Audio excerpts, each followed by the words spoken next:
Assalamualaikum warahmatullahi wabarakatuh. Bismillah walhamdulillah, wassalatu wassalamu ala rasulillah sayyidina Muhammad bin Abdullah wa ala alihi wa sahbihi wa man walah, la hawla wa la quwwata illa billah, ma ba'du. Nawaitu at-ta'allum wa at-ta'lim والتذكر والتذكير والنفع والاندفاع والإفادة والاستفادة والحث على تمسك بكتاب الله وسنة رسوله والدعاء إلى الهدى والدلالة على الخير وابتغاء وجه الله مرضاته وقربه وثوابه سبحانه وتعالى إلى حضرة النبي المصطفى محمد صلى الله عليه وسلم. الفاتحة. أعوذ بالله من الشيطان الرجيم. بسم الله الرحمن الرحيم. الحمد لله رب العالمين الرحمن الرحيم مالك يوم الدين إياك نعبد وإياك نستعين اهدنا الصراط المستقيم صراط الذين أنعمت عليهم غير المغضوب عليهم ولا الضالين آمين. Para jamaah, Bapak Ibu yang dirahmati oleh Allah, alhamdulillah pada kesempatan pagi ini kita masih diberikan kesehatan oleh Allah, masih diberikan kesempatan untuk bisa melaksanakan salah satu kewajiban kita, yaitu sholat subuh. Dan kita bersyukur karena kita bisa melaksanakan dengan berjamaah. Mudah-mudahan kita semuanya istiqomah, amin ya rabbal alamin. Lebih-lebih sekarang ini kita berada di bulan Rabiul Awal. Kemarin tepat hari kelahiran baginda Nabi Muhammad sallallahu alaihi wasallam, yaitu tanggal 12 Rabiul Awal. Meskipun kalau kita berbicara tentang tanggal, para ulama berbeda, tapi kita tidak perlu mempermasalahkan masalah tanggal yang berbeda. Yang perlu kita ketahui bahwa Rasulullah ada dan dilahirkan untuk kita semuanya. Dan kalau kita berbicara tentang bulan Rabiul Awal, maka bulan Rabiul Awal itu adalah termasuk bulan ketiga dalam urutan kalender Hijriah. Dan ternyata di bulan Rabiul Awal itu banyak sekali peristiwa-peristiwa penting yang terjadi di dalamnya, yang mungkin ini perlu kita ketahui bersama. Apa saja peristiwa-peristiwa penting yang terjadi di bulan Rabiul Awal itu? Di antaranya adalah bulan Rabiul Awal itu adalah bulan kelahiran baginda Nabi Muhammad sallallahu alaihi wasallam. Dalam sebuah pendapat, Rasulullah itu lahir hari Senin, tanggalnya 12 Rabiul Awal, tahunnya tahun gajah. Muncul pertanyaan di sini, kenapa Rasulullah kok dilahirkan hari Senin? Kok gak sekalian hari Jumat saja? Padahal kita tahu bahwa hari Jumat itu Sayyidul Ayyam, paling mulianya hari Jumat. Kenapa Rasulullah itu mulia, kok gak sekalian di hari Jumat saja lahirnya? Sebenarnya Allah ingin memberikan pesan kepada kita supaya kita tahu bahwa Rasulullah sallallahu alaihi wasallam itu mulia bukan karena sesuatu, tapi justru sesuatu itu menjadi mulia karena Rasulullah. Bisa jadi kalau misalkan Rasulullah lahirnya hari Jumat, orang-orang berprasangka, ya wong lahirnya hari Jumat makanya jadi manusia mulia. Makanya Allah melahirkan Rasulullah hari Senin, sehingga apa? Kita tahu Senin karena disandarkan kepada Rasulullah menjadi mulia. Kita diperintahkan atau dianjurkan untuk berpuasa hari Senin. Makanya ketika Rasulullah ditanya, ya Rasulullah kenapa engkau kok puasa di hari Senin? Maka Rasulullah menjawab, dzaka yaumun wulidtu fihi. Ini adalah hari di mana aku dilahirkan. Syukur-syukur kalau kita bisa melengkapi Senin dan Kamis. Tapi percuma kalau misalkan kita istiqomah Senin dan Kamis, tapi puasa Ramadannya, puasa wajibnya lewat. Maka yang terbaik apa? Puasa wajib dikerjakan, lanjut Senin, Kamis. Kalau bisa dengan puasa-puasa yang lainnya. Puasa sudah tuntas, jangan lupa sholatnya. Kenapa? Sholat yang akan pertama kali dihisab oleh Allah nanti di hari kiamat. Awwalu ma yuhasabu bihil abdu yaumal qiyamah min amalihi sholatuhu. Yang akan dihisab nanti pada hari kiamat oleh Allah dari amal kita, sholat kita. Tapi itu kembali kepada kita semuanya. Mau sholat ya silahkan, Allah sudah memberikan akal pikiran supaya kita berpikir mana yang baik, mana yang tidak. Dikembalikan kepada kita, mau sholat ya silahkan, mau tidak ya silahkan, mau puasa ya silahkan, mau tidak ya silahkan. Makanya mungkin ada yang tahu, pernah scroll TikTok, di situ itu ada lagu judulnya Sakarepmu. Apa Pak judulnya Pak? Sakarepmu. Bunyinya gimana? Poso gak poso sakarepmu, sholat gak sholat sakarepmu, ora poso sakarepmu, ora sholat sakarepmu, Gusti Allah wis ngerti karepmu. Nah, judulnya apa Pak? Sakarepmu.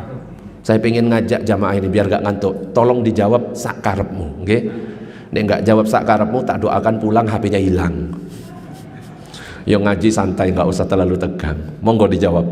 Poso gak poso, sholat gak sholat, ora poso, ora sholat, Gusti Allah wis ngerti karepmu. Loh, ibu-ibu paling semangat nek diajak nyanyi sakarepmu itu. Dikembalikan kepada kita. Syukur-syukur bisa kita jaga semuanya, luar biasa. Ada puasa Ayyamul Bid. Ayyamul Bid itu puasanya siapa Pak?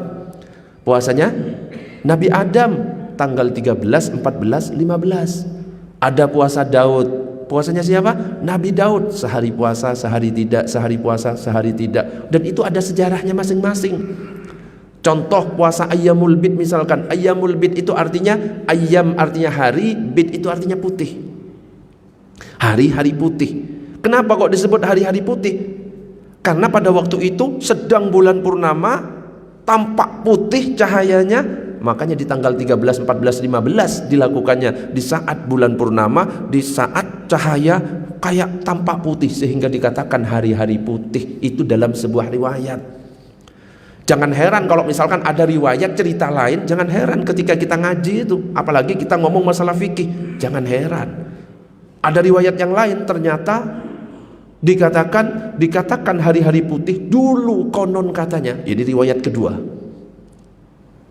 di dalam syarah Bukhari.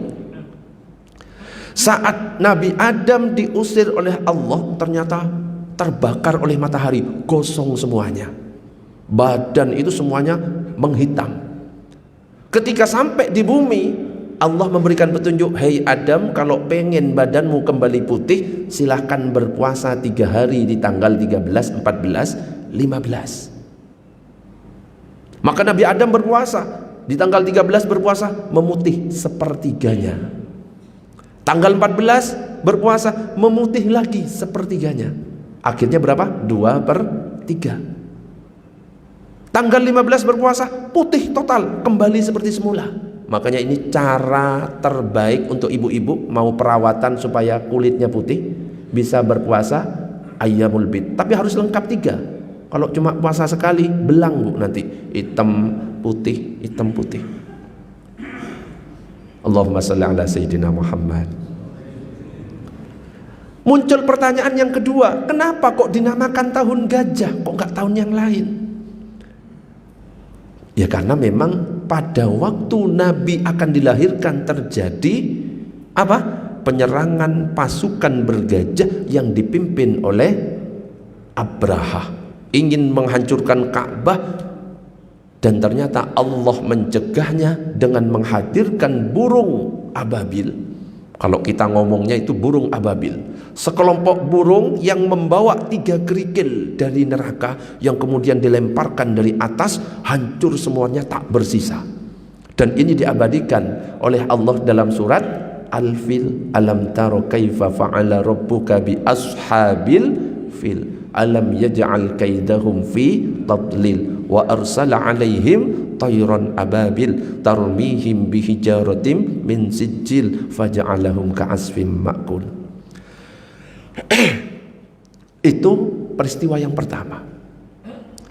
Peristiwa yang kedua, ternyata Rasulullah itu hijrahnya di bulan Rabiul Awal. Meskipun kita tahu bulan Muharram itu secara resmi menandai awal tahun Hijriyah, ternyata menurut Sirah Nabawiyah karya Syekh Safiyur Rahman Mubarakfuri itu dikatakan Nabi mulai berhijrah pada malam Senin tanggal 1 Rabiul Awal tahun 1 Hijriah. Dan tiba di Kuba pada tanggal 8 Rabiul Awal, tinggal selama 4 hari. Nah, di Kuba itu Nabi mendirikan masjid yang pertama yang namanya Masjid Kuba. Makanya di samping bulan Rabiul Awal itu adalah bulan kelahiran Nabi, merupakan bulan hijrahnya Nabi, juga pendirian masjid pertama yaitu Masjid Kuba. Itu juga di bulan Rabiul Awal. 4 hari Rasulullah tinggal di Kuba, mendirikan Masjid Kuba. Setelah 4 hari di tanggal 12 Rabiul Awal, Rasulullah melanjutkan perjalanan hijrahnya. Nah, di situ ternyata Rasulullah menerima wahyu untuk melaksanakan sholat Jumat. Dan peristiwa ini menandai dimulainya pelaksanaan sholat Jumat sebagai ibadah rutin dalam Islam. Ini juga peristiwa penting. Pelaksanaan sholat Jumat pertama, perintah pertama, yaitu terjadi di bulan Rabiul Awal. Banyak sekali peristiwa-peristiwa yang sebenarnya terjadi di bulan Rabiul Awal yang kadang-kadang kita tidak mengetahuinya. Dan juga yang mungkin harus kita ketahui, di samping Rasulullah dilahirkan di bulan Rabiul Awal, dan ternyata Rasulullah juga wafat di bulan Rabiul Awal. Allahumma sholli ala sayyidina Muhammad. Jadi 5 hal ini diantaranya, masih banyak kejadian-kejadian yang lain. Peristiwa penting yang pertama, bulan Rabiul Awal, bulan kelahiran Nabi. Yang kedua, bulan Rabiul Awal, hijrahnya Nabi. Yang ketiga, bulan Rabiul Awal, pendirian masjid pertama yaitu Masjid Kuba. Yang keempat, bulan Rabiul Awal, digelarnya sholat Jumat pertama. Yang kelima, bulan Rabiul Awal adalah bulan wafatnya baginda Nabi Muhammad sallallahu alaihi wasallam. Nah, sekarang kita berbicara tentang kelahiran Rasulullah sallallahu alaihi wasallam. Seperti yang sudah saya singgung tadi, Rasulullah itu lahir pada hari Senin 12 Rabiul Awal tahun Gajah, bertepatan dengan tanggal 23 April 571 Masehi. Tapi banyak riwayat-riwayat yang lain, tidak perlu dipermasalahkan masalah perbedaan riwayat. Dan kelahiran beliau itu bukan sekedar sejarah, tapi rahmat terbesar bagi alam semesta ini. Makanya di dalam surat Al-Anbiya ayat 107 itu disebutkan, wa ma arsalnaka illa rahmatan lil alamin. Dan tidaklah kami mengutus kamu melainkan untuk menjadi rahmat bagi semesta alam. Dan rahmat di sini yang dimaksud adalah apa? Kasih sayang, kebaikan, cahaya hidayah. Kalau seandainya kita dapat pulsa, bonus, kuota 1 bulan, kita senangnya luar biasa. Apalagi yang kita dapatkan ini adalah rahmat terbesar, harusnya kita lebih bahagia. Bahkan tidak hanya dikatakan rahmat terbesar, Rasulullah itu juga dikatakan nikmat terbesar yang Allah berikan kepada kita. Itu lahirnya baginda Nabi Muhammad SAW. Makanya dalam sebuah buku yang berjudul Cahaya, yang ditulis oleh Al-Habib Abu Bakar bin Hasan Al-Atas Az-Zabidi, itu ditulis sebuah dialog antara Allah dan Nabi Daud. Nabi Daud itu bertanya, "Ya Rob, nikmat terkecil apa yang engkau berikan kepada kami?"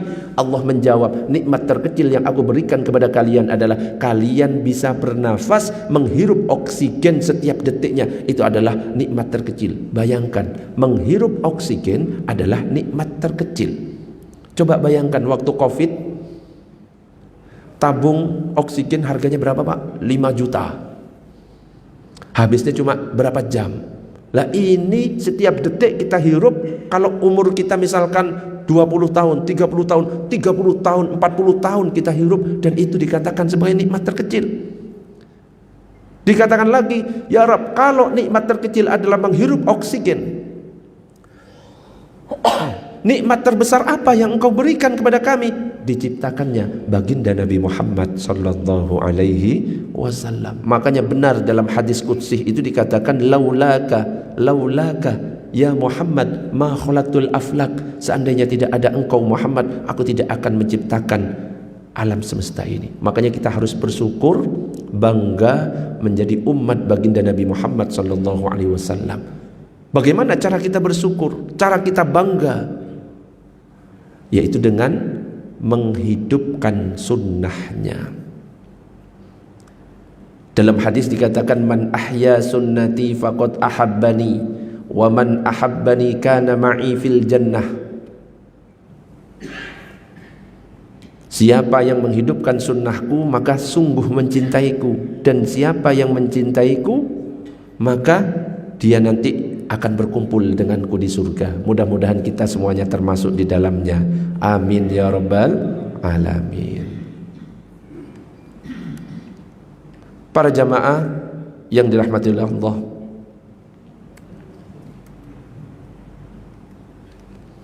maka tunjukkan rasa cinta kita, rasa bangga kita akan kelahiran baginda Nabi Muhammad sallallahu alaihi wasallam. Jangan sampai ketika kita mendengar tentang kelahiran Rasulullah justru malah kita nggak senang. Kenapa? Dikatakan di dalam kitabnya Ibnu Katsir yang ditulis oleh Ibnu Katsir dalam kitab Bidayah wan Nihayah. Gak muncul ya kayaknya ya. Mati.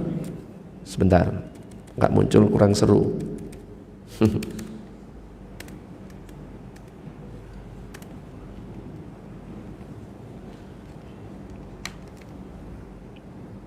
Sudah muncul? Belum. Kok bisa mati? Sudah muncul. Saya loading.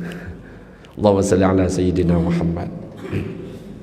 Biar bisa ngikuti maksudnya.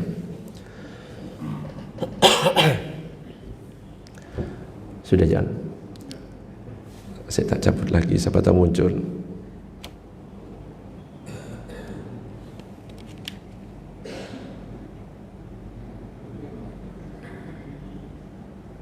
Belum muncul? Kok nggak muncul, kenapa?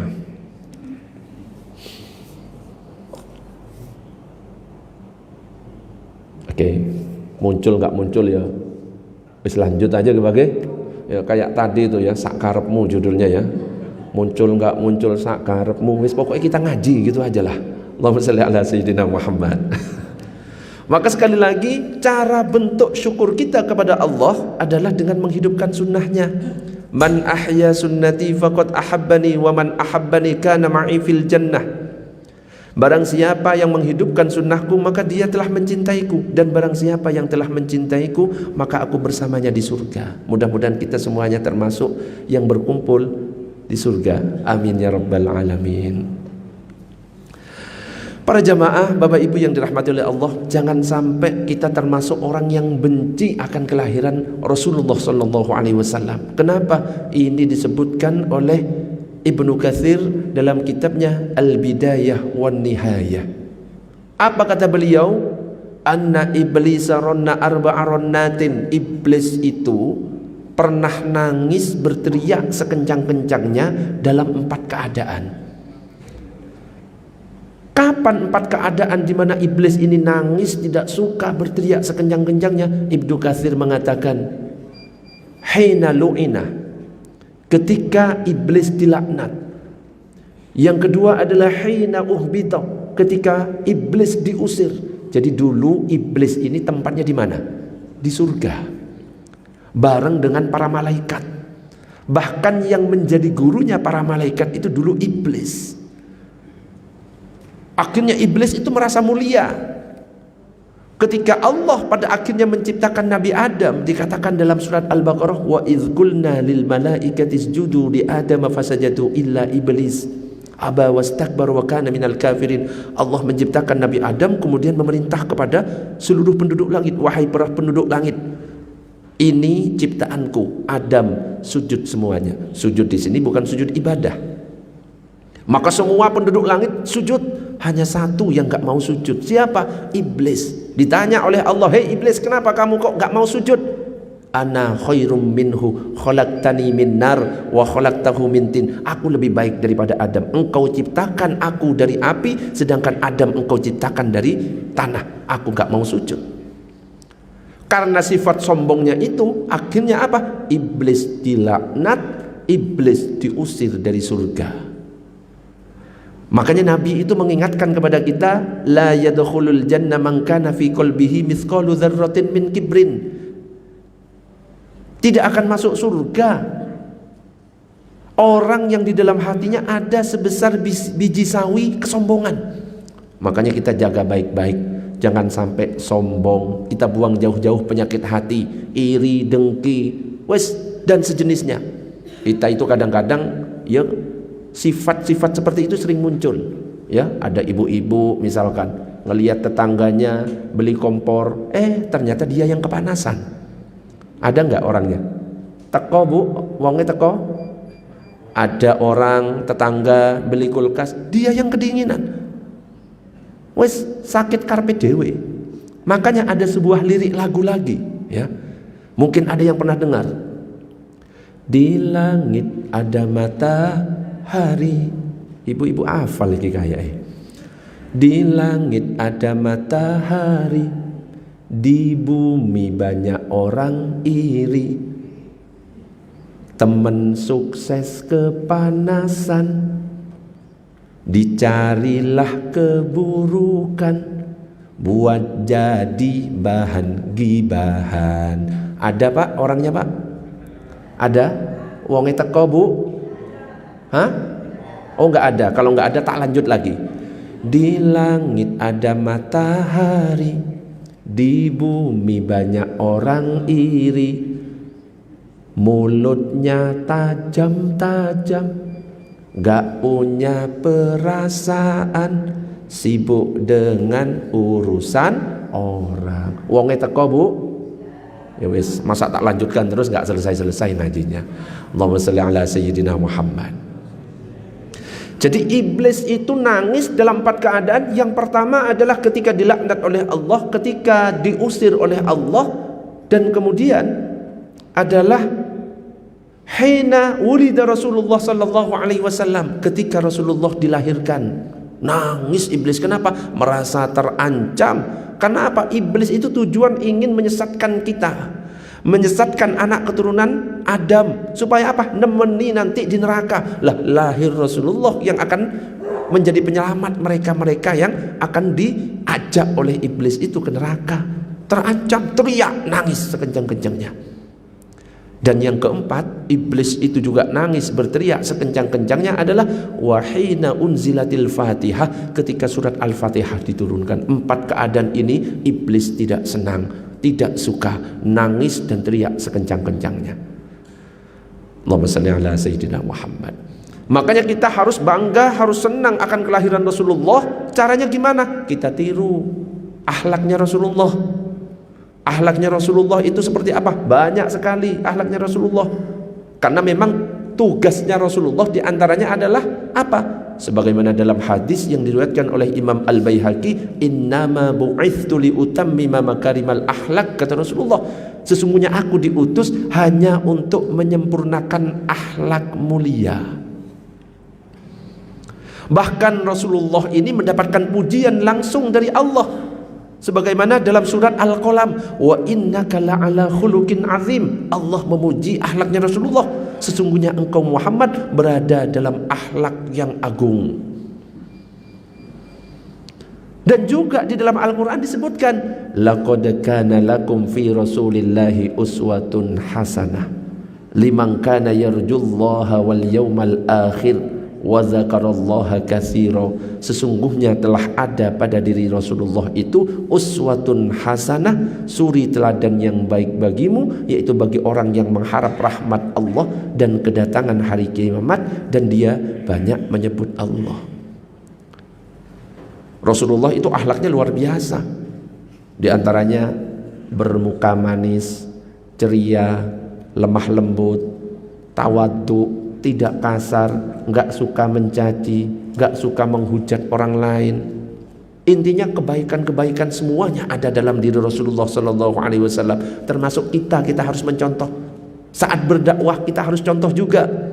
Rasulullah itu kalau berdakwah lembut caranya. Makanya dalam Al-Quran itu dikatakan ud'u ila sabili rabbika bil hikmah wal mau'izatil hasanah. ajak orang-orang itu ke jalan Tuhanmu dengan cara apa? Bil hikmah wal mau'izatil hasanah, dengan cara bijak dan nasihat yang baik. Jangan langsung main tuduh, jangan langsung nyalah-nyalahkan orang, jangan langsung neraka-nerakakno orang. Kita dakwah itu harus santun. Islam ini agama yang ramah, bukan agama yang marah-marah. Makanya kalau kita berbicara tentang dakwah, dakwah itu mengajak bukan mengejek. Dakwah itu mengajar bukan menghajar. Dakwah itu membina bukan menghina. Dakwah itu mencintai bukan mencaci. Dakwah itu menasehati bukan menusuk hati. Kita rangkul semuanya meskipun beda dengan kita. Seandainya ada yang berpendapat beda, kita menghormati, dan mereka yang berbeda juga menghormati kita. Insya Allah negara kita adem, Mbak. Allahumma salli ala Sayyidina Muhammad. Nah, kalau kita sudah menghidupkan sunnah-sunnahnya, maka insya Allah kita akan berkumpul dengan orang yang kita cintai, yaitu baginda Nabi Muhammad sallallahu alaihi wasallam. Makanya dalam hadis itu dikatakan al-mar'u ma'aman ahabba. Seseorang itu akan dikumpulkan bersama siapa yang dicintai. Kita rangkul siapapun yang berbeda dengan kita dan sesuaikan ya dengan jamaahnya. Kalau ke anak-anak muda nggak bisa ceramah-ceramah kayak gini, nggak bisa. Kalau ke anak-anak muda nggak bisa, harus disesuaikan. Anak muda ini senangnya apa? Sisipkan dakwah, sisipkan nasihat di dalamnya. Oh, anak muda ini senangnya sholawatan, sisipkan dakwah di dalamnya. Contoh misalkan, salatullah salamullah ala taha rasulillah, salatullah salamullah ala yasin habibillah. Sisipkan di situ, kasih pesan. Hei kawan, yuk kita ngaji kepada para kiai sebagai bekal di saat mati. Hujan gak hujan tetap ngaji. Itu ada dalilnya semua itu. Hei kawan, yuk kita ngaji. Kita ngajak orang ngaji. Dalilnya apa? Man dalla ala khairin falahu mislu ajri fa'ilihi. Siapa yang mengajak kebaikan dan orang itu melakukan, kita dapat pahala sama dengan kebaikan yang dilakukan. Hei kawan, yuk kita ngaji. Ngaji ke siapa? Ngaji kepada kiai. Memang kita harus merujuk kepada guru-guru kita. Gak boleh belajar otodidak terus kita simpulkan sendiri, kita fatwakan, gak boleh. Dalam Al-Quran disebutkan fas'alu ahlaz zikri in kuntum la ta'lamun. Tanyakan kepada ulama jika kamu tidak mengetahui. Ada dalilnya semua. Bahkan dikatakan oleh sebagian ulama, malam yakun lahu syaihun fasyaihuhu syaiton. Siapa yang tidak punya guru, gurunya adalah setan. Hei kawan, yuk kita ngaji kepada para kiai, terus sebagai bekal di saat mati. Tujuannya apa? Supaya ibadahnya benar. Man dakhalal qabra bila zadin faka'annama raqibal bahru bila safinah. Siapa yang mati gak bawa bekal, nanti apa? Ibaratnya orang yang mengarungi samudra tanpa bahtera. Loh, ada hujan gak hujan tetap ngaji. Artinya mau hujan mau gak hujan, ayo istiqomah ngaji. Jadi sisipkan nasihat yang memang di situ itu diambil dari Al-Quran, diambil dari hadis. Hei kawan, yuk bersolawat. Ada nggak dalilnya kira-kira? Ya ada lah. Ya ayyuhal apa? Innallaha wa malaikatahu yusalluna 'alan nabi. Ya ayyuhalladzina amanu sallu 'alaihi wa sallimu taslima. Ada. Hei kawan, yuk bersolawat. Solawatnya ke siapa? Kepada baginda Nabi Muhammad. Supaya apa? Agar kelak mendapat syafaat. Akhirnya gimana? Selamat dunia akhirat. Masuk kalau ke anak muda. Allahumma salli ala Sayyidina Muhammad. Kalau kita berbicara tentang Rasulullah sallallahu alaihi wasallam, sekarang kita lihat dalil Al-Quran dan hadisnya. Dalam Al-Quran itu disebutkan, qul bifadlillahi wa birahmatihi fabidzalika falyafrahu huwa khairum mimma yajma'un. Katakanlah, dengan karunia Allah dan rahmatnya hendaklah dengan itu mereka bergembira. Nah, kata rahmat dalam ayat ini dikatakan oleh sebagian ulama rahmat itu merujuk kepada Rasulullah sallallahu alaihi wasallam. Kenapa? Ada ayat lain yang berbunyi wa ma arsalnaka illa rahmatan lil alamin. Tidak diutus engkau Muhammad kecuali untuk rahmat semesta alam. Maka kita diperintahkan dengan karunia Allah dan rahmatnya yaitu Nabi Muhammad, hendaklah kita sambut dengan gembira. Artinya apa? Kita disuruh gembira akan kelahiran Rasulullah. Tapi jangan aneh-aneh. Kadang-kadang kita lihat oknum, tapi oknum solawatan, ngumpul laki-laki perempuan, terus joget-jogetan. Itu haram, bid'ah kalau seperti itu. Gak boleh kalau seperti itu. Tetap harus sesuai dengan ketentuan yang berlaku. Juga dikatakan lagi, seperti yang sempat saya singgung, Nabi berpuasa di hari Senin karena itu merupakan hari kelahirannya. Juga hadis yang lain riwayat Muslim dikatakan la yu'minu ahadukum hatta akuna ahabba ilaihi min walidihi wa waladihi wan nasi ajmain. Tidak sempurna iman seseorang hingga aku lebih ia cintai daripada orang tuanya, anaknya dan seluruh manusia. Allahumma shalli ala sayyidina Muhammad. Dan ketika Rasulullah sallallahu alaihi wasallam lahir, ini soalnya cerita, ini nggak bisa dipotong dengan pertanyaan. Biasanya kalau saya ngisi di Masjid As-Sakinah 10 menit nyampaikan sesuatu langsung ada pertanyaan, karena yang dibahas itu adalah masalah fikih. Habis nerangkan masalah takbir, gak saya lanjutkan ke berikutnya. Masalah takbir selesai, dalil Al-Qur'annya apa, hadisnya apa, perkataan ulamanya apa, prakteknya seperti apa, saya tawarkan. Ada pertanyaan gak? Dibahas kadang-kadang sampai selesai, sampai suruk, sampai Isra. Nah, tapi ini masalahnya yang dibahas adalah kisah Nabi, jadi tak serius dulu. Okay? Allahumma shalli ala sayyidina Muhammad. Dalam hadis yang diriwayatkan oleh Ahmad, bahwa dikatakan ibunda Aminah itu bercerita, lamma waladtuhu ra'aitu nuran adha'at minhu kusurus Syam. Ketika aku melahirkan Nabi Muhammad, aku melihat cahaya keluar dariku hingga tampak istana-istana di Syam. Jadi kalau Nabi lahir itu bawa cahaya, kalau kita lahir yang kita bawa apa? Tagihan rumah sakit. Itu bedanya kita.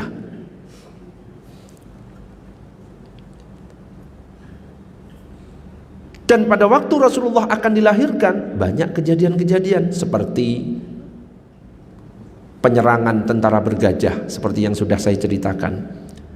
Dan juga di dalam kitab Dalailun Nubuwah Al-Baihaqi mengatakan api Majusi yang ribuan tahun menyala tiba-tiba padam. Coba bayangkan, api yang gak pernah padam ribuan tahun tiba-tiba padam. Wong kita saja misalkan lampu mati 30 menit, bingung gak? Bingung, PLN-nya di demo.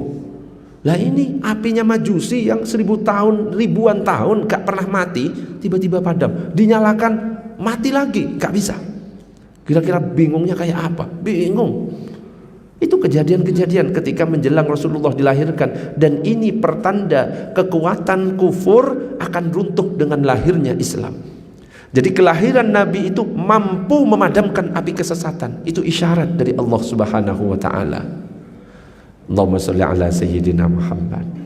Kemudian kalau kita berbicara tentang Nabi Muhammad, siapa yang pertama memberi nama Muhammad? Kira-kira siapa, Pak? Siapa yang memberi nama Muhammad? Halo?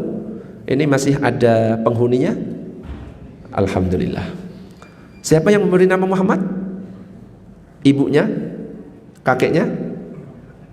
Atau ngasih nama sendiri? Ternyata dikatakan bahwa dulu sebelum lahirnya Nabi Muhammad, orang-orang Arab Quraisy itu nggak ada yang pakai kata Muhammad. Biasanya yang dipakai Harith, Abdus Syam, Abdul Manaf, Sa'ad dan lain sebagainya. Ternyata Ibnu Hisham dalam kitab As-Sirah An-Nabawiyah mengatakan qala Ibnu Hisham wa sammahu jadduhu Abdul Muttalib Muhammadan. Kakeknya yang bernama Abdul Muttalib memberi nama cucunya yaitu Muhammad. Padahal nama ini sangat jarang ada di kalangan orang Arab pada waktu itu.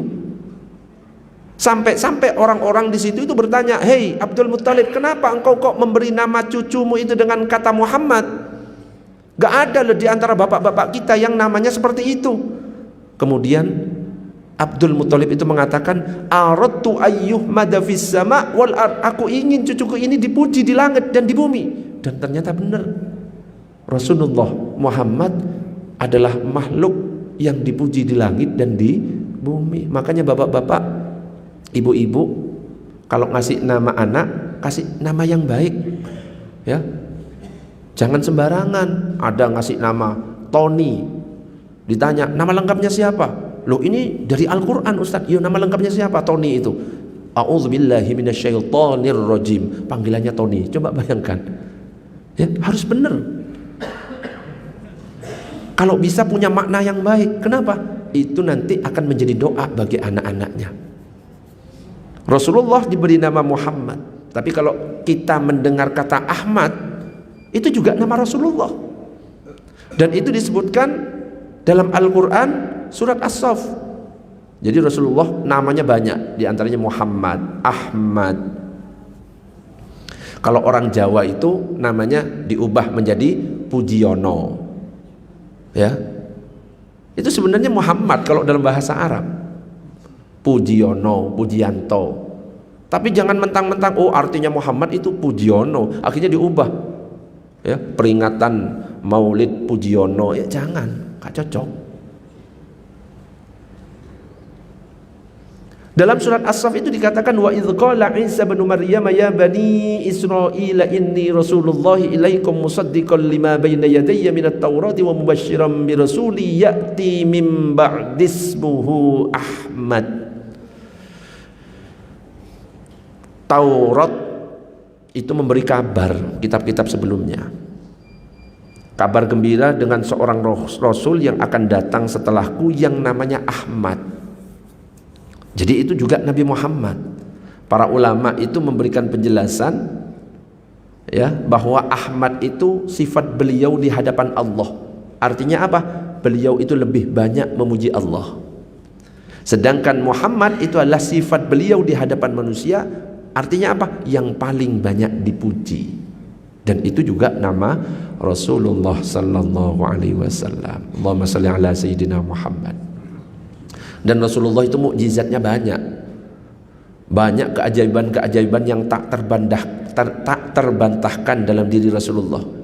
Salah satu contohnya sebagaimana yang disebutkan dalam kitab Ar-Rahiqul Mahtum, Syekh Sufiyur Rahman Al-Mubarakfuri itu menceritakan ketika Rasulullah berusia 12 tahun, paman beliau Abu Thalib ngajak untuk berdagang ke negeri Syam.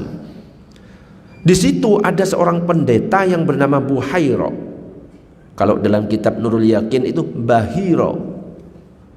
Melihat awan putih sehingga dia kagum. Setiap kafilah unta itu, ya, kafilah tadi itu bergerak, rombongan unta tadi bergerak, awan itu ngikut di atas. Itu kehebatannya Rasulullah. Itu mukjizat. Awan itu mengikuti untuk apa? Ternyata untuk menaungi Rasulullah. Beda dengan kita. Kalau kita lagi jalan, kok tiba-tiba awan ngikuti, kira-kira itu mau menaungi kita atau apa? Mau hujan, Pak. Ibu-ibu segera ambil apa? Jemurannya. Bedanya kita dengan Nabi Muhammad ya gitu.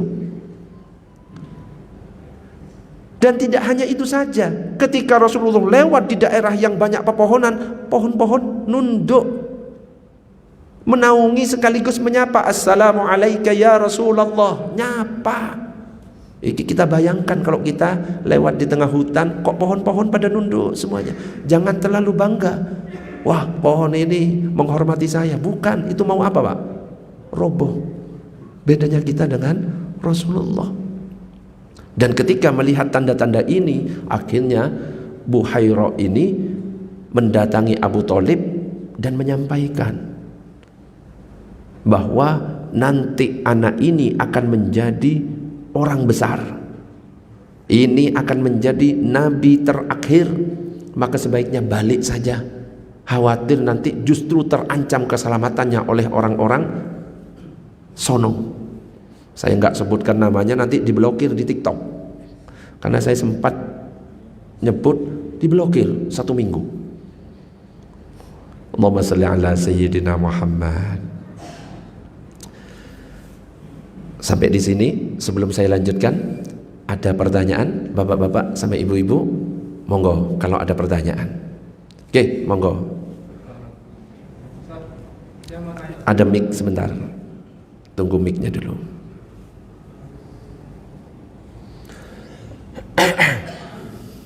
Assalamualaikum warahmatullahi wabarakatuh. Waalaikumsalam. Saya mau tanya, apa dasar hukum dan dalil perayaan Maulid Nabi? Terus yang kedua, apakah merayakan Maulid Nabi termasuk kewajiban agama? Kewajiban agama. Terus yang ketiga, bagaimana cara terbaik dalam merayakan Maulid Nabi? Ya, merayakan Maulid Nabi. Padahal sengaja saya menghindari pembahasan ini. Ditanya. Jamaah As-Sakinah. Ya. Enggak di As-Sakinah nanya, enggak di sini ya nanya ya. Sip, tapi pertanyaan bagus. Kalau ada pertanyaan, alangkah baiknya menjawab secara fair. Mau kita setuju ataupun tidak setuju, sampaikan dua-duanya. Kira-kira sebelum saya jawab, kalau yang hadir di sini berpandangan memperingati Maulid Nabi boleh atau tidak, Pak? Ada enggak di antara yang hadir di sini yang mengatakan tidak boleh? Ada. Dan kita harus saling menghormati. Dan memang keadaannya seperti itu. Para ulama itu berbeda sebenarnya. Kita harus akui itu. Pandangan ulama tentang peringatan Maulid Nabi, ada yang mengatakan boleh, ada yang mengatakan tidak boleh. Yang mengatakan boleh dasarnya apa? Dasarnya yang mengatakan boleh adalah ayat yang saya sampaikan tadi, surat Yunus. Ini saya tunjukkan biar langsung kelihatan.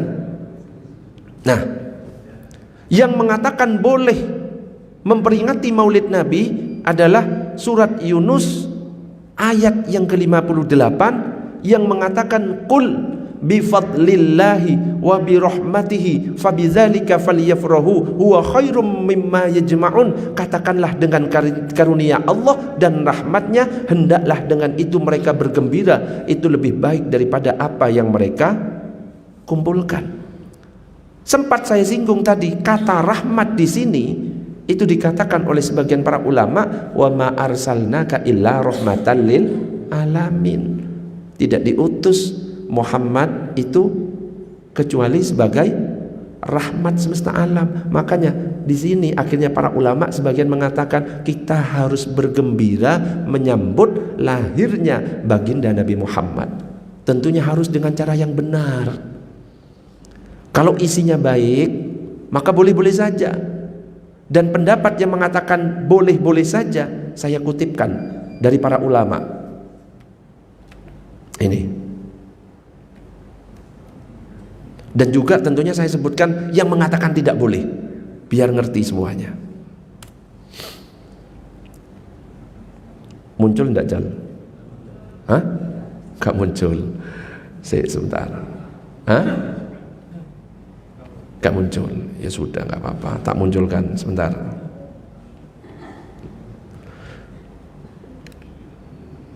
Agak error.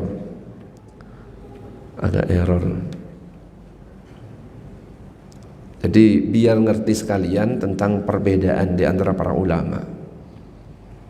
Nah, Maulid Nabi. Nah,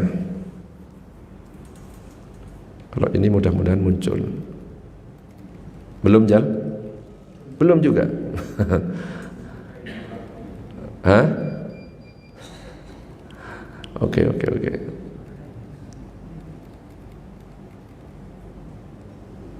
Nah ini, bismillah. Muncul? Poten? Sudah muncul? Oh sana enggak ya? Iya soalnya kan baru pendapat pertama ya. Nanti kalau pendapat kedua muncul nanti. Ya, ini baru pendapat pertama. Nah ini, Jadi salah satu ulama yang mengatakan tentang boleh memperingati Maulid Nabi adalah Profesor Dr. Sayyid Muhammad bin Alawi Al-Maliki Al-Hasani. Beliau mengatakan inna awwalal muhtafilina bil maulid huwa sahibul maulid wa huwa an-nabiy sallallahu alaihi wasallam kama jaa fil hadis sahih alladhi rawahu Muslim lamma su'ila an siyami yaumal itsnain qala sallallahu alaihi wasallam dzaka yaumun wulidtu fihi. Sesungguhnya orang yang pertama kali merayakan Maulid Nabi adalah yaitu pemilik maulidnya itu sendiri. Siapa? Baginda Rasulullah sallallahu alaihi wasallam. Kenapa? Ada hadis yang diriwayatkan oleh Imam Muslim, ketika itu Rasulullah ditanya, kenapa engkau kok berpuasa hari Senin? Maka Rasulullah menjawab, dzaka yaumun wulidtu fihi, ini adalah hari di mana aku dilahirkan. Maka akhirnya sebagian ulama berpendapat, oh Rasulullah memperingati maulidnya dengan berpuasa. Berpuasa itu termasuk ibadah. Dikiaskan, oh berarti mungkin saja bisa dengan ibadah-ibadah yang lain. Contohnya apa? Ngumpul bareng, ngaji bareng, baca Al-Quran, bersolawat, itu boleh. Begitu juga yang dikatakan oleh Imam Suyuti. Seperti yang saya kutip ini, huwa minal bid'il hasanah huwa binal bid'il hasanah allati yusabu 'alaiha sahibuha lima fihi min ta'zimi qadri Nabi sallallahu alaihi wasallam wa idharil farahi wal istibsyari bi maulidihi syarif. Perayaan Maulid termasuk bid'ah, tapi itu adalah bid'ah yang baik, karena Imam Suyuti adalah bermadzhab Syafi'i. Jadi berpendapat bahwa bid'ah itu ada dua, al-bid'atu bid'atani. Bid'ah itu ada dua, kata Imam Suyuti. Bid'ah yang baik, ada bid'ah yang buruk. Kita nggak usah ngomong yang nanti yang berbeda pendapat, baru saya sampaikan nanti. Ini kita berbicara yang mengatakan boleh. Perayaan Maulid termasuk bid'ah yang baik, pelakunya mendapat pahala. Sebab di dalamnya terdapat sisi mengagungkan derajat Nabi Sallallahu Alaihi Wasallam dan menampakkan kegembiraan dengan waktu dilahirkannya Rasulullah Sallallahu Alaihi Wasallam. Bahkan dikatakan sunnah bagi kami untuk memperlihatkan rasa syukur dengan cara memperingati Maulid Nabi, berkumpul, membagikan makanan dan beberapa hal lain dari berbagai macam bentuk ibadah dan luapan kegembiraan. Ingat, dalam bentuk ibadah. Bersolawat ibadah, baca Al-Quran ibadah, ngaji ibadah, makan bareng ibadah, ada sedekah di dalamnya, silaturahim ibadah. Tapi kalau sampai ada sesuatu yang bertentangan dengan syariat, ngumpul laki-laki perempuan, bahkan ada yang peluk-pelukan kalau di TikTok itu, ya, joget-joget perempuan, itu baru yang kayak itu bid'ah dolalah. Ini pendapat yang pertama. Dan pendapat yang kedua, kita juga harus tahu bahwa ada yang mengatakan peringatan Maulid Nabi bid'ah. Alasannya apa? Tidak ada contohnya dari Rasulullah, secara tekstualnya nggak ada. Kalau yang tadi itu ngambil dari puasa Senin kemudian digiring, dikiaskan. Nah kalau ini, pendapat ini yang kedua, gak mau, pokoknya harus ada teks contoh langsung dari Rasulullah. Kalau gak ada, wes pokoknya bid'ah. Kullu bid'atin dolalah wa kullu dolalatin finnar. Semua yang tidak ada contohnya itu adalah bid'ah, dan semua bid'ah itu adalah sesat, dan semua kesesatan di neraka. Bagaimana sikap kita ketika melihat dua perbedaan itu? Saling menghormati, ojo tuduh-tuduhan, tunjuk-tunjukan, ribut pak. Kapan orang Islam itu mau bersatu? Kalau misalkan cuma Maulid Nabi aja ribut. Wong para ulama berbeda saja tapi tetap rukun. Gimana caranya? Kita bijak. Ketika kita berpendapat kepada yang pertama yang mengatakan peringatan Maulid Nabi boleh, ya sudah kita lakukan. Tapi jangan ngomong kepada orang yang gak mau Maulid Nabi, gak cinta Nabi. Kata siapa orang yang gak merayakan terus gak cinta Nabi? Bisa cinta Nabi itu dengan apa? Menghidupkan sunnah. Sholat berjamaah rajin, tahajud, itu bentuk cintanya kepada Nabi, menghidupkan sunnah. Begitu juga sebaliknya, kalau kita termasuk orang yang berpendapat bahwa Maulid Nabi adalah bid'ah, ojo nunjuk orang yang memperingati Maulid Nabi. Kok bid'ah, masuk neraka. Lah emang Anda siapa? Anda panitia surga neraka? Jangan, biarkan mereka yang berpendapat bahwa Maulid Nabi itu boleh, mereka punya dalil, punya rujukan. Mereka yang berpendapat bahwa Maulid Nabi bid'ah punya dalil, punya rujukan. Terus gimana? Kalau kita, ya sudah, silahkan sendiri-sendiri berdasarkan rujukan masing-masing. Selesai, gak usah ribut, okay? Kalau Bapak pakai pendapat yang mana? Maulid Nabi boleh atau bid'ah? Dua-duanya. Ya Allah, pakai dua-duanya. Ya nggak esok lah. Hah? Bid'ah. Berarti membid'ahkan saya. Ya nggak apa-apa, boleh. Tapi jangan nunjuk Ustadz ini bid'ah. Oh, ya. Nggak boleh. Saya bid'ah Ustadz. Jadi saya nggak akan memperingati Maulid Nabi. Saya memperingati Maulid Nabi dengan puasa hari Senin. Bagus. Saya tak menghidupkan sunnah. Bagus. Tapi ketika nunjuk kamu itu nggak sesuai sunnah, berarti sudah tidak menghidupkan Nabi. Kenapa? Sudah ada dalam diri kita perasaan sombong, merasa diri paling sunnah. Bahaya. Kita diperintahkan untuk berbuat baik, tapi jangan merasa paling baik. Kita diperintahkan untuk menghidupkan sunnah, tapi jangan merasa diri paling sunnah. Bisa difahami enggak? Masih mau bilang saya bid'ah? Oh, corek ya. Jangan. Sing mau Maulid Nabi silahkan, tapi ingat ketentuan-ketentuannya harus diisi dengan kebaikan-kebaikan. Kita kan nggak pernah ketemu Rasulullah. Kita nggak pernah ketemu Rasulullah. Kapan lagi kita mau ngomong masalah Rasulullah? Coba, seandainya kita nggak ngaji tentang kelahiran Rasulullah, ada waktu nggak kita baca sendiri-sendiri? Belum tentu semua orang ada waktu membaca. Sirah Nabawiyah tebel, ya, tebel kitabnya itu. Nah, kita ngaji diringkas. Itu salah satu alasannya kenapa kok diperingati. Bukan kita rayakan seperti orang-orang yang kafir, bukan, ya. Terus buat roti dikasih lilin, selamat ulang tahun Nabi Muhammad. Enggak kayak gitu, ya. Enggak kayak gitu. Allahumma shalli ala sayyidina Muhammad. Silakan, boleh berbeda tapi tetap harus rukun. Wa'tasimu bihablillahi jami'an wa la tafarraqu. Tetap berpegang erat kepada tali Allah, jangan berpecah belah. Gitu Pak G? Itu jawaban dari saya. Boleh dibantah loh ya jawaban saya. Jawaban saya itu enggak selalu benar. Ustadz, saya enggak setuju. Boleh. Tapi tunjukkan dalilnya. Ustadz, saya setuju. Boleh. Enggak usah tunjukkan dalil. Misalkan gitu. Ya, gitu Pak G? Setuju? Setuju yang mana? Maulid Nabi atau enggak? Yang enggak, iya. Gak apa-apa. Setuju menghormati, gitu maksudnya. Alhamdulillah. Allahumma shalli ala sayyidina Muhammad. Ada lagi pertanyaan? Boleh, monggo.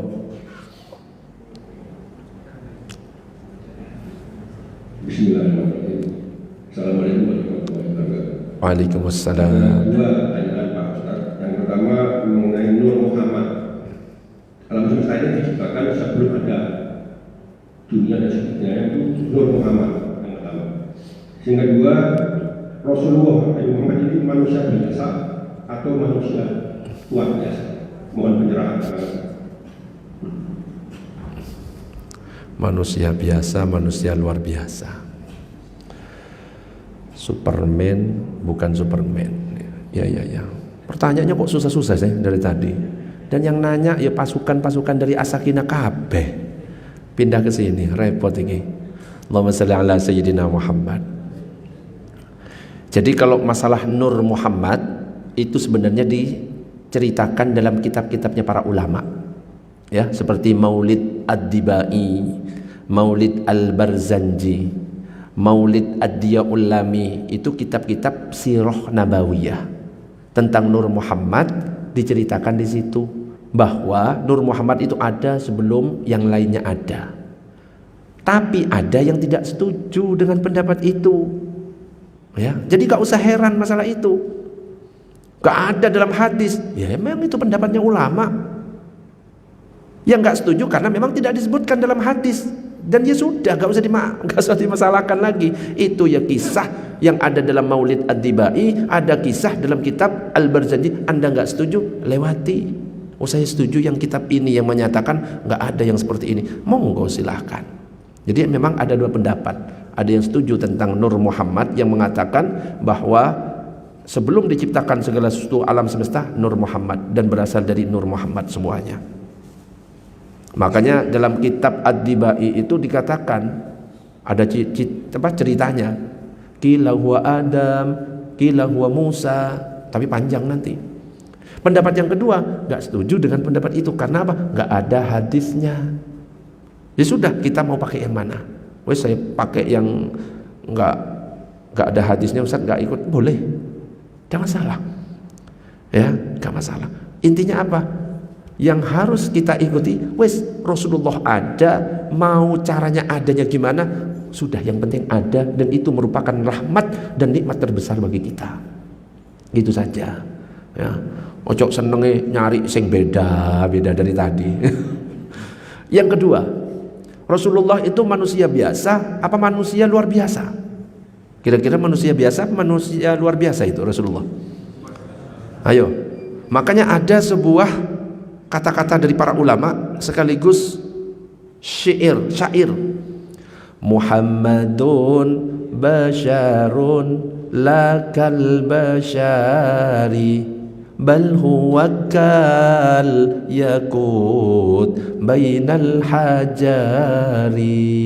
Muhammadun basyarun, Muhammad itu manusia, lakal basyar, tapi enggak seperti manusia biasa. Bal huwa kal yakut bainal hajari, seandainya ada batu, Nabi Muhammad itu batu mulia, batu permata. Sama-sama batu, tapi batu mulia. Berarti kira-kira luar biasa atau tidak? Luar biasa. Wong jenis-jenis suami aja lo macam-macam, Pak. Suami berdasarkan jumlah istrinya itu kriterianya macam-macam. Ono suami punya 4 istri, itu namanya Superman. Ono suami punya 3 istri, itu namanya Powerman. Ono suami punya 2 istri, itu namanya Gentleman. Loh, macam-macam. Ono suami punya 1 istri, itu namanya Cemen. Bu, pengen suami yang Superman, Powerman, Gentleman apa Cemen? Dengarkan Pak Ibu ya, cemen yang dipengin. Allahumma shalli ala sayyidina Muhammad. Ada lagi pertanyaan? Monggo. Mumpung libur ini. Kalau kemarin itu saya buru-buru. Masuknya jam 6:15. Sekarang lagi libur sampai jam 12 malam. Ayo. Saya pulang maksudnya ya. Monggo Pak, silakan Pak. Ibu Pak Ustaz, itu pertanyaannya. Kenapa kita memperingati Rasulullah Maulid Nabi kok tidak ada haul atau wafatnya tempat diperingati? Apakah ada sesuatu yang tersembunyi? Mohon penjelasan. Iya. Yang disuruh kita bergembira itu apanya? Lahirnya atau wafatnya? Kalau kita memperingati lahirnya, justru di dalamnya itu diceritakan tentang wafatnya. Sekaligus itu sudah satu paket. Nah, kalau manusia-manusia biasa, kenapa kok dihauli? Yaitu gak semua orang yang dihauli itu, ya, tokoh ulama yang mungkin bisa dicontoh. Ya, ada sebagian menghauli, hauli itu artinya 1 tahun. Kemudian diceritakan kepada jamaah yang hadir, gini loh perjuangannya beliau ini. Nah, kalau kita nggak punya jasa apa-apa dihauli, ya, wis didoakan hai, gitu. Ya, jadi pilih saja. Falyafrahu, kita berbahagia. Berbahagia apa? Akan kelahirannya. Lah kalau misalkan kita berbahagia akan wafatnya, lah kurang ajar namanya, Pak. Oke? Jadi sekaligus kita berbahagia akan kelahirannya, mengingat dengan belajar sirahnya singkat seperti ini, itu sekaligus kan kita tahu, oh Rasulullah ternyata wafatnya jadi di di Rabiul Awal juga. Jangan nunjuk-nunjuk, lah apa kamu memperingati Maulid Nabi? Itu loh hari wafatnya, kok malah senang-senang? Lah tergantung kepada niatnya lagi. Oh, ada hadis innamal a'malu binniyat wa innamal likulli imri'in ma nawa, ya kan? Seseorang itu sesuai dengan niatnya masing-masing. Oh, niatnya orang-orang itu berbahagia akan kelahiran Rasulullah, bukan merayakan wafatnya Rasulullah. Ojo suudzon juga. Gitu Pak, nggih? Nggih, setuju nggak setuju wis pokoke jawabannya ngono, Pak. Allahumma shalli ala sayyidina Muhammad. Ada lagi pertanyaan? Monggo. Atau sekalian ngobrol berdua aja gitu ya. Dari tadi monggo Pak, silakan. Aman. Assalamualaikum Ustaz. Waalaikumsalam. Senang Ustaz ya. Saya ada baik. Apakah lebih baik memperbanyak salawat atau memperbanyak istighfar? Saya pernah dengar kalau misalnya itu ada beda-beda. Ada bilang lebih baik berbanyak salawat, dan ada yang bilang lebih baik berbanyak istighfar. Itu bagaimana Ustaz? Ya, cara menghidupkan sunnah Rasul itu lebih baik mana? Memperbanyak sholawat, juga memperbanyak istighfar. Ya dua-duanya, Pak. Ya, itu juga ada keutamaannya macam-macam. Dalam hadis itu sholawat 1 kali, Allah bersolawat 10 kali. Tentang istighfar, Rasulullah itu padahal sudah jelas ya, Nabi, Rasul, bahkan pimpinannya Nabi dan Rasul sudah dijamin masuk surga, sudah mendapatkan ampunan dosa. Guanteng Rasulullah, istighfarnya minimal 70 sampai 100 tiap harinya. Lah kita bukan Nabi, bukan Rasul, belum jelas masuk surga atau nerakanya, belum jelas diampuni dosa atau tidaknya, gak ganteng, gak mau istighfar. Jadi ada keutamaannya masing-masing. Ojo dibandingkan istighfar, ya istighfar. Bagi orang yang banyak dosa, istighfar. Ya, astagfirullah. Kan lihat keadaan seseorang kan beda-beda.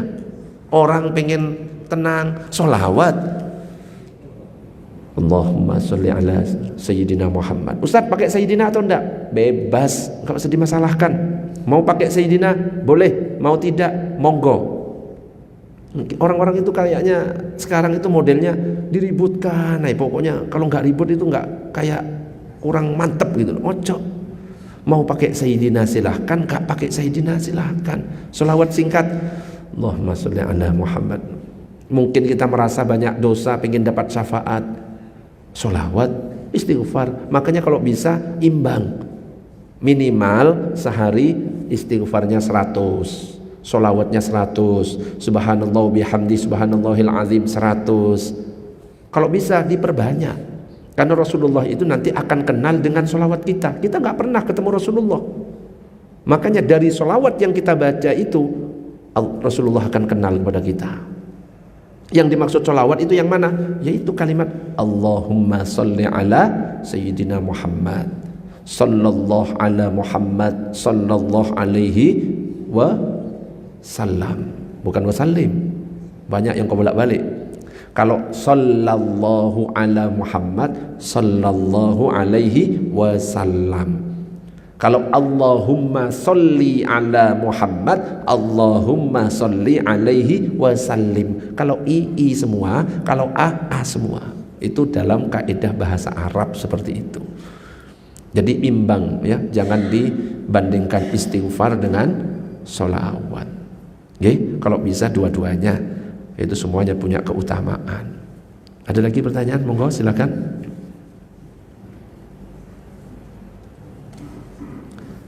Sudah nggak ada kayaknya. Tantangan saya sampai jam 12 malam, ternyata nggak ada yang berani. Sudah cukup? Cukup dulu. Mudah-mudahan sedikit yang saya sampaikan bermanfaat. Kurang dan lebihnya mohon dimaafkan. Jika ada yang tidak sepakat, ya boleh-boleh saja. Yang penting nggak usah saling menyalahkan, saling mencaci, memaki. Beda itu boleh, yang tidak boleh itu berpecah belah. Makanya semboyan negara kita itu adalah Bhinneka Tunggal Ika, berbeda-beda tetapi tetap satu. Ya, mau dia itu NU boleh, mau dia Muhammadiyah boleh, mau dia itu Salafi silahkan, mau dia itu Persis silahkan, mau dia itu ISIS ojo. Ya, nek ISIS jangan ya. Lah pokok ke ISIS sekarang. Ya, sing penting selama syahadatnya sama, la ilaha illallah Muhammadur Rasulullah, selama kiblatnya sama, selama Tuhannya sama, selama nabinya sama, selama kitab sucinya sama, kita semuanya adalah saudara. Wis cukup, selesai gitu aja. Mudah-mudahan bermanfaat. Kita tutup dengan doa kafaratul majlis. Subhanakallahumma wa bihamdika asyhadu an la ilaha illa anta astaghfiruka wa atubu ilaik. Demikian, assalamualaikum warahmatullahi wabarakatuh.